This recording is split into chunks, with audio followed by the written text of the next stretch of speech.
today's video. This video is actually sponsored by 92 Grind. Check out the new shirt I got.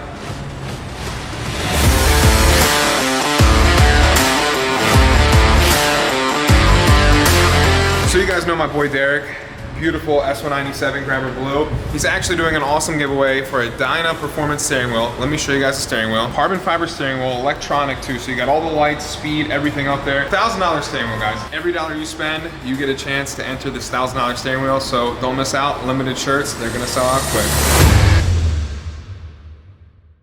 What's going on, guys? Welcome back to another video today. So, as you can see, I got Cocaine Train and Lucifer here, most badass S197 I know. So we're gonna compare the two.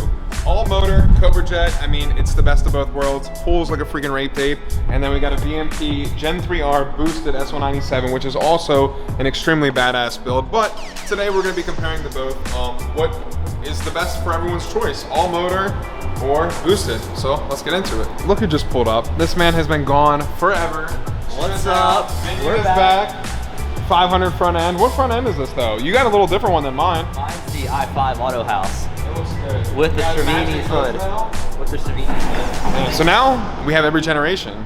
Gen 2, Gen 1, and Gen 3. A little out of order, but you know, we're gonna make the best of it. So let's add Brandon's car to the mix, talk about the Gen 2, Gen 1, and Gen 3. Let's talk a little about the Gen 1. Gen 1 Coyote is the first generation of the Coyote ever to be made, and here it is with a beautiful Gen 3R VMP blower on it. The Gen 1 Coyotes are a solid motor. I mean, they're obviously not as good or made to handle power as the Gen 2s and the Gen 3s, but still, first year generation for the Coyote, super stout motor. I know this car right now is pushing blues for about 720 to the wheel, and that's insane. Regular pump gas tune, car runs and drives like stock. I mean, it's a beautiful car. So each generation, they're a little bit different. So Gen 1, they're good. They relatively say around 750 to the wheel. And I know Derek is knocking on heaven's door at 720 to the wheel. We were just talking about that. But he needs 85, a couple other mods, full exhaust. This car does have a Corsa catback. It needs headers, needs some high flow cats. But each generation, the Coyote, Ford made them a lot stronger. So over to the Gen 2, Brandon's car, Minion. They're capable of holding, I've seen them hold 850, 900 on a good, clean setup, and the tuner obviously has to be great because if it's a shitty tuner, you know, the Coyote's gonna go bye-bye. I've seen it happen with pretty much a bone stock with a couple bolt-on car. Pop the hood of the Gen 2, take a look underneath, show you guys some of the similarities. I mean, they all relatively look the same, but the Gen 3 over to the Gen 3, it's a bigger difference because you got the direct injection and port injection. So that is one of the main differences between the three. Gen 2 is a lot more stronger. I believe the bottom end is reinforced compared to the Gen 1s. Heads flow a lot better. I don't know every little detail when it comes to about the motors and stuff. I could spec that out, but that kind of gets a little boring talking about. So take a look at the Gen 2 Coyote. And let's go take a look at the Gen 1. You guys can take a look. They all look somewhat similar. And let's move over to the Gen 3. So on my car, it is full bolt-on to E85, as most of y'all know. It does have a Cobra Jet. It made peak power at 7,800, and most of the comments I get about this car is the drivability, because most Cobra Jet cars I've seen, they lose a lockdown bottom, they don't make clean, smooth power all the way to 7,800, and this car did. It's got a VMP mono blade on it with the Ford Racing Cobra Jet, and I mean, honestly, if you got in this car not knowing what's under the hood, I would say it drives relatively stock for being E85 and everything else done to it. It's a blast to drive, and I debated going boosted. I wanted to do VMP or a Whipple, something along that route, just to make that extra power, you know, 300-400 horsepower more. Can get this about 900 to wheel, 800 wheel. But at the end of the day, we're gonna have traction issues at that point. So all motor's more my route. It's more fun, and I know we got a race Lucifer. We're gonna have to call him out one day, guys, from a 40 roll or possibly a dig, maybe. I don't know. All right, so now that you saw every generation, all of them are a little bit different, but the real question is what is going to fit you guys best. Gen 3, it's a lot better built motor for all motor. Car made right at 500 to the wheels, NA, and over to Lucifer made 720 boosted to the wheels on pump gas. My car is only 85, forgot to mention. So this car is 720 on pump gas, which is insane. And over to Minion, how much you make, Minion? I'm on pump gas, probably about close to 450. 450, so about 50 horsepower difference from mine. Out E. Without E. So regular pump gas, 450 to the wheel, which is still great because over to the Gen 3, they added the direct injection, which helped a lot, making more power on the big end. One of the things that makes the Gen 3 shine over the Gen 1 and Gen 2 is the 10-speed automatic transmission. everyone knows as the 10R80. So as you guys can see, I don't have a stick shift. We're on that auto life, and there's a reason for that. So the 10-speed is just disgusting from a 40 roll. Second gear, everyone knows, tack that bitch at high heaven and let it eat. But Generation 1, Generation 2, they have automatics also. They were the 6R80, but Derek is running MT82, stock MT82, and Brandon also has an MT82. So everything is pretty much just preference. I mean, Derek chose his for his reason. Old school looking body style, stout motor, great transmission, car runs and drives like a beast. But reason I chose the Gen 3 is because I planned to race the absolute shit out of this car, and I know for a fact an automatic, unfortunately, automatic will last a lot longer than the MT82, unfortunately. But that is the reason I went this route, and especially being all motor, there's a lot less stuff to go wrong and a lot less stuff to worry about. I just drove this car 3 hours to Richmond, Virginia. 3 hours of driving on 85, this car only burned half a tank of gas, which is pretty insane for being on E. All 3 generations here. Let's start with the Generation 1. Take a look at Derek's interior. Granted, he did add a lot of carbon fiber stuff, but this is something you guys could definitely do to your car if you really wanted to. This is just kind of a retro style look. I absolutely love the S197s. I really thought about getting one. I'm still thinking about getting one. It's just something about this car being a solid axle. It just feels more planted to me than the Independent from a boosted perspective. When I drove this car and hitting it in second and third gear, it just wanted to squat down and go and put the power down. But over to the Gen 3, like mine has the independent rear suspension, just like Brandon's car. You know, guys, they have that little 10, they want to sway, and my car does have magnetic ride. I did the cradle lockout bushings, urethane bushings, the vertical links. I did everything necessary to keep this rear more stable, but just it being the 10-speed and how hard this car hits, it does want to skate from second to third. But this is definitely a car I would 100% recommend getting. S197 is a great platform, but yet again, you're limited to power-wise compared over to the Gen 3. Gen 3 is a lot more capable of holding a lot more power if you plan on boosting it than over the Gen 1 Coyote. But let's jump into Brandon's car and check out this interior. The Gen 2 Coyote interior is kind of similar to mine. Brandon does also have some upgrades. He did put the digital dash, a lot of carbon fiber everywhere, and he got the GT Performance thing to pop up. I don't know how the hell he did that, but that's pretty sick. Pretty similar to my car. There's a couple slight differences, but all around, awesome car. I did have a 2016 Mustang GT. Love that car to death. They're great cars. I mean, I prefer to stay on the all motor train. It's just, to me, it's less headache. I run the absolute piss out of it, and there's not much really I have to worry about. Over to the Gen 3 interior, and in case you guys didn't see this video, I got the Dyna Performance carbon fiber steering wheel installed, and shout out to Dyna Performance. They're actually hooking me up with something pretty insane, so you guys are going to be seeing that in the future. For the whole interior is going to be completely changed. This is going to be the first ever full interior done of something special that they have never released, so this is going to be one of one for the time being until it gets sold to the public. But check out the Gen 3. Got the digital dash also, just like Brandon. They updated it a little bit. Rear view mirror is a little different. LED lights, stuff like that. Interior, seats the same. A little bit of a design. I really don't like these seats that much because you guys can see all these wrinkles. Not the best, but gets the job done with the heated and cooled. Let's ask Derek what's his favorite things about the Gen 1 Coyote and maybe some reasons why you guys should go with it. So what really sold me on the Gen 1 platform ultimately was the looks. Now, I know going into this whole Coyote thing right off the bat, I knew that, you know, the Gen 2s were out. They were the hottest on the block. But at the same time, they were also a little more expensive.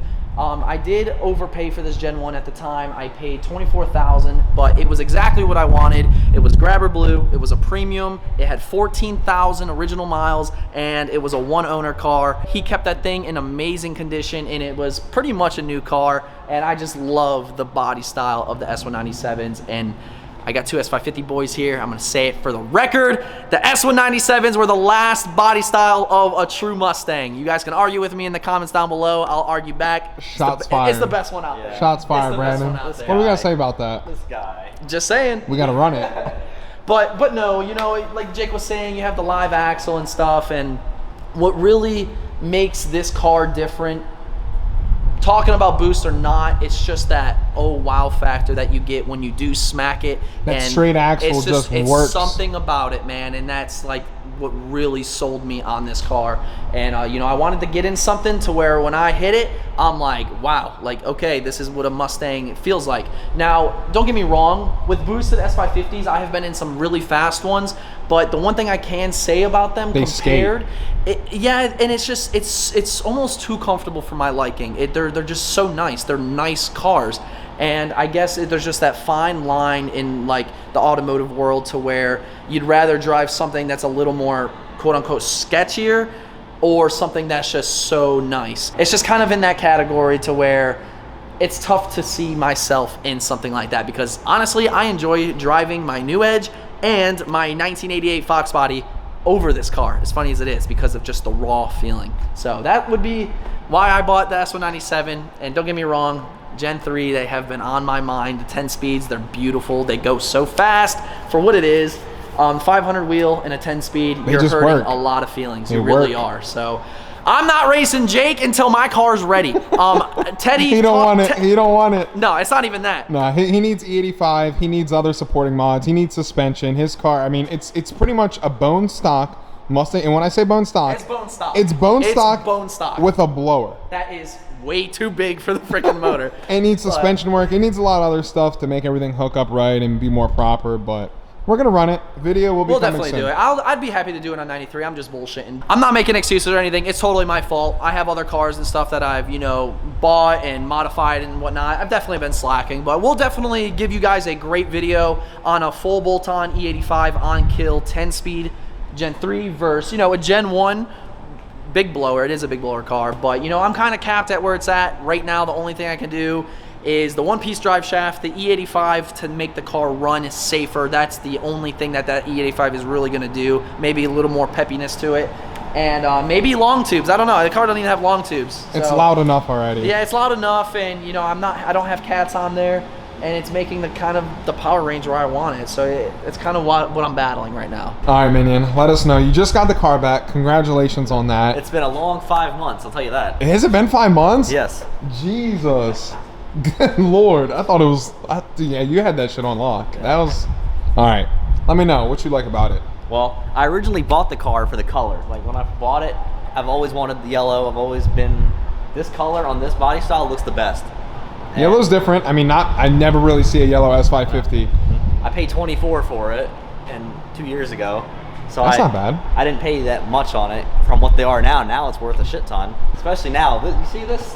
Yeah, like no, you a GT 500 now. No, except for right here. This has got to go. Yeah, we got to get this boy boosted though. I got to put the Predator in here. Yeah, it needs a Predator. We got to change that up, but it's good she's back. I mean, I know you love this car. You can definitely drive the absolute piss out of it. Oh yeah. The car is probably like, fuck, we're back. And I got to relearn how to drive it. I'm sure the cars would scream in joy sitting in the lot all year. I know, it was taking a 5-month break. It was on vacation. Definitely cheering. Now oh yeah, your neighbors? Oh guys, this car is so disgustingly loud. Piss the neighbors off.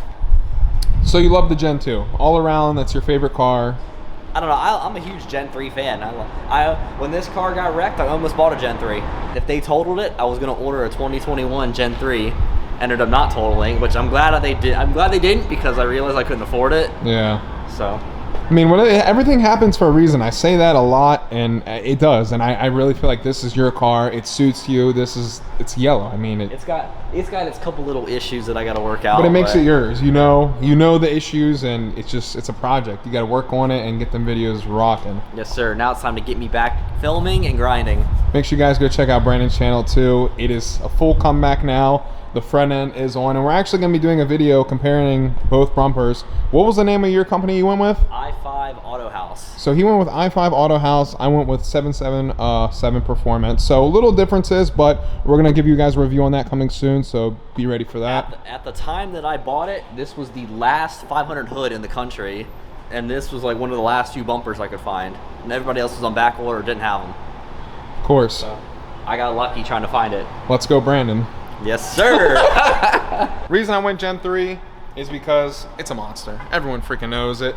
10-speed is a beast. I've hung with a lot of boosted cars till about 120, 130 miles an hour. Then on the big end, this little big thing starts spinning and just freaking blows right by me. But it's all in good fun. You know, the 10-speed and the 10-speed and the Gen 3, it's the perfect combination, I swear. And it's an all-around awesome car. When I got this car, It was the last car in the country with magnetic ride for the year 2020, and I didn't want to order a 2021. I wanted it kind of sooner after everything happened with the Vet on the C8, but this was the last one with magnetic ride, and the car drives amazing. It's almost like I kind of wanted to build my own GT350 in a sense, but an automatic version. So that was kind of my route with it. That's something I liked. I like how the GT350 revs. These rev, and I just have a badass 10-speed transmission that makes it rev all the way to 7,800. It shifts, goes right back down to 65, and just keeps on going, keeps pulling like a freaking beast. So that's why I went with the Gen 3. All right, so now you guys saw every single generation, Gen 1, Gen 2, Gen 3. Start a war in the comments right now. Reasons why you think your generation is the best Mustang. And I know everyone has their own. Don't fucking buy one of those, bro. Whatever the fuck was that? Corolla. Dude. Alright, fucking Corolla. As I was saying, start a war in the comments. Let me know which generation you think is the best. And until next video, guys, we'll catch you in the next one. Peace.